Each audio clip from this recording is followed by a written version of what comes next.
and despite all difficulties, I always remained enthusiastic.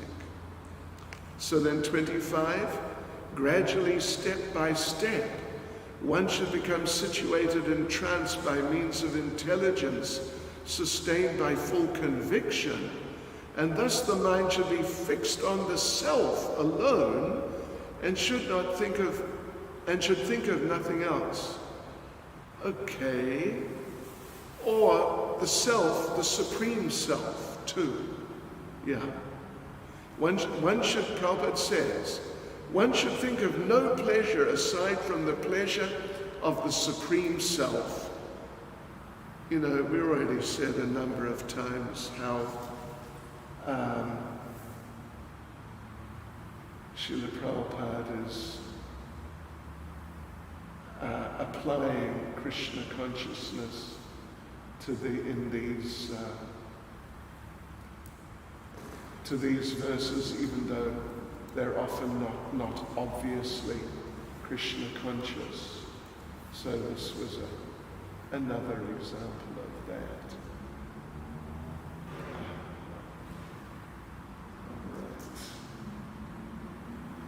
All right. So now we come to verses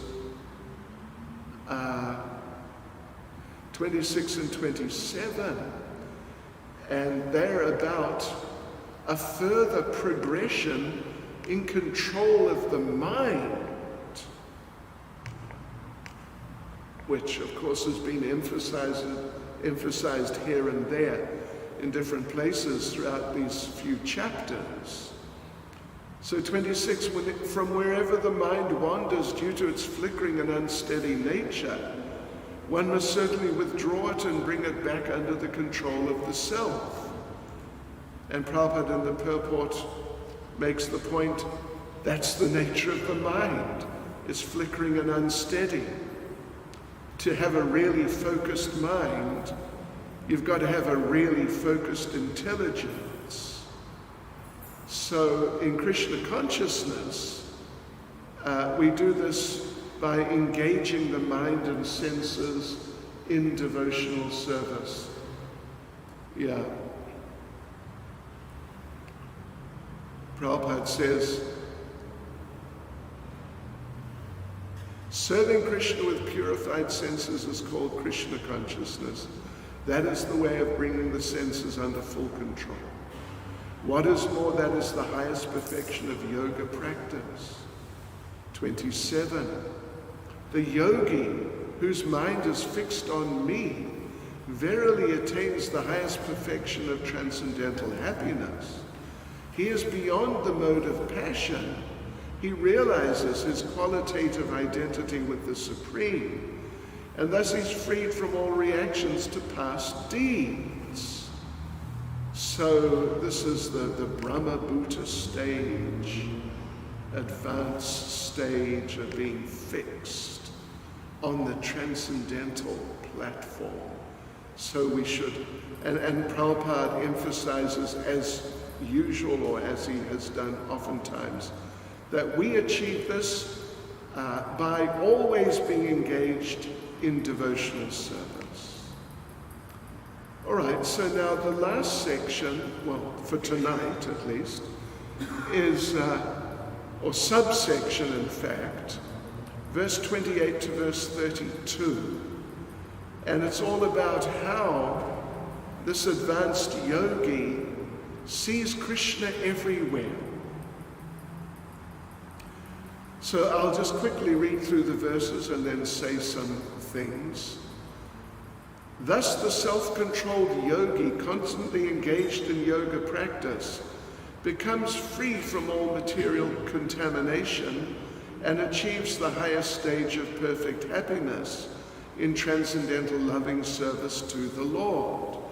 A true yogi observes me in all beings and also sees every being in me. Indeed, the self-realized person sees me, the same Supreme Lord, everywhere.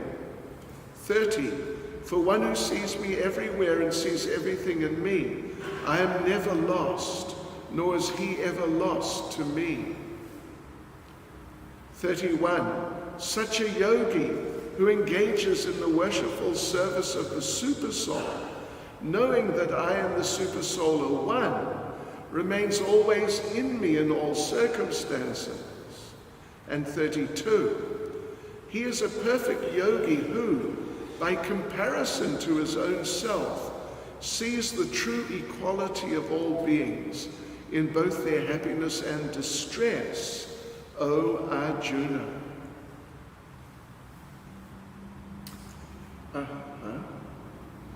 All right, let's just have a look at each verse, because we're going on for an extra 5. From now, we're going to be doing about another 10 minutes or something like that, because we started late, unfortunately, due to the electrical cut. So verse 30. For one who sees me... No, wait a minute. 28.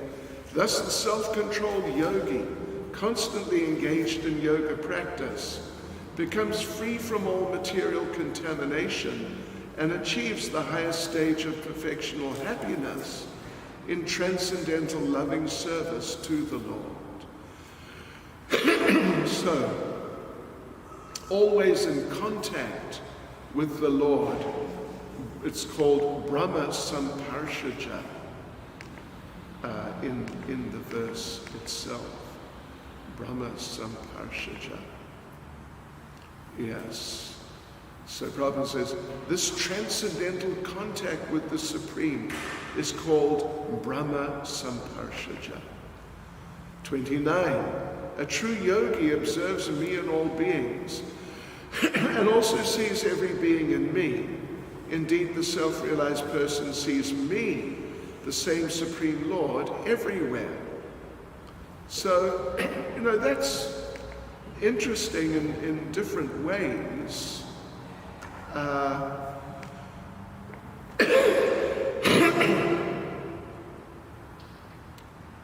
Yes. One is the emphasis on seeing the Lord. Seeing the Lord. Particularly a super soul. Prabhupada in the purport begins by saying, a Krishna-conscious yogi is the perfect seer because he sees Krishna, the Supreme, situated in everyone's heart as super soul, Paramatma. The Lord in his Paramatma feature is situated within both the heart of the dog and that of the Brahman. So, of course, strictly speaking, this is about Ashtanga Yoga. Although Prabhupada applies the verses and the understanding so often to Krishna consciousness and just pure devotional service. But the fact is that in the classic sense, Ashtanga Yoga brings a person to the point of realizing the super soul in trance, samadhi, realizing the super soul, which then, if the Ashtanga yogi is properly situated, that will lead to them taking up devotional service. Then verse 30, this is more emphatic. For one who sees me everywhere and sees everything in me, I am never lost, nor is he ever lost to me. And it's interesting here that in the Sanskrit, Krishna is using the word me. Yo mam pasyati sarvacha. One who sees me everywhere. Sarvancha mai pasyati. Who sees everything in me. Tasyaham na pranashyami. Sacha me na pranashyati. He's never lost to me. So this is very Krishna conscious, obviously. This is very Krishna conscious indeed. And Shri Radha Radhanath Shri Giri Govardhan Shri Chaitanya Mahaprabhu Ki Jai. Sing the Lord everywhere. and seeing everything in the Lord, which sort of, it's the same thing, more or less.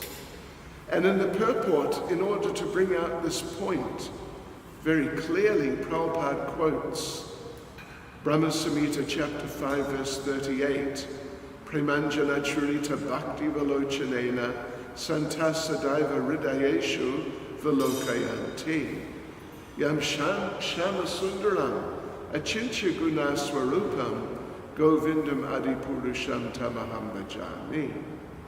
I worship the primeval Lord Govinda, who's always seen by the devotee, whose eyes are anointed with the pulp of love. He is seen in this eternal form of Shamsundar, situated within the heart of the devotee. And as Prabhupada says just immediately after that, at this stage, Lord Krishna never disappears from the sight of the devotee, nor does the devotee ever lose sight of the Lord. In the case of a yogi, now Prabhupada's going to talk about the Ashtanga yogi. In the case of a yogi who sees the Lord as Paramatma within the heart, the same applies. Such a yogi turns into a pure devotee and cannot bear to live for a moment without seeing the Lord within himself. Yes. Okay, so then on to 31. Such a yogi who engages in the worshipful service of the Supersoul, knowing that I and the Supersoul are one, remains always in me in all circumstances. Yeah. So like this, that yogi, the Ashtanga yogi, who's been practicing under supervision, probably the same supervision from the beginning of the yoga ladder, like Karmakandya time, right through, and same person or persons teaching him right up to this point. And so those teachers understanding that it's a ladder and you've got to keep going, you don't stop at any particular point on the ladder.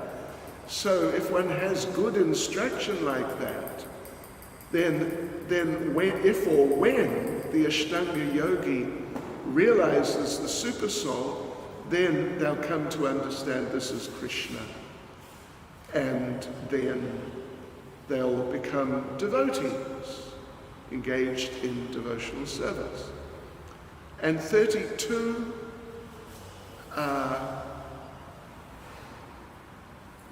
it's more about the yogi.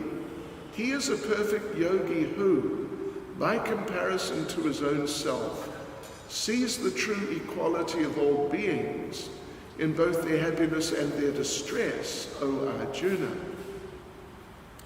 Well, Srila Prabhupada, applying it in terms of devotees in Krishna consciousness, Prabhupada explains that devotees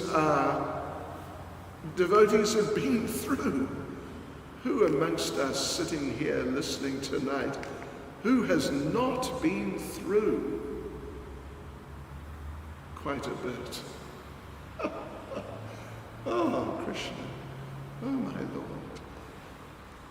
So Prabhupada says, first sentence in the purport, one who's Krishna conscious is a perfect yogi.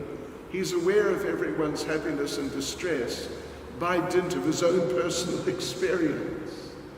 Yeah, they're going through what we're going through also. And the devotee understands, why am I distressed?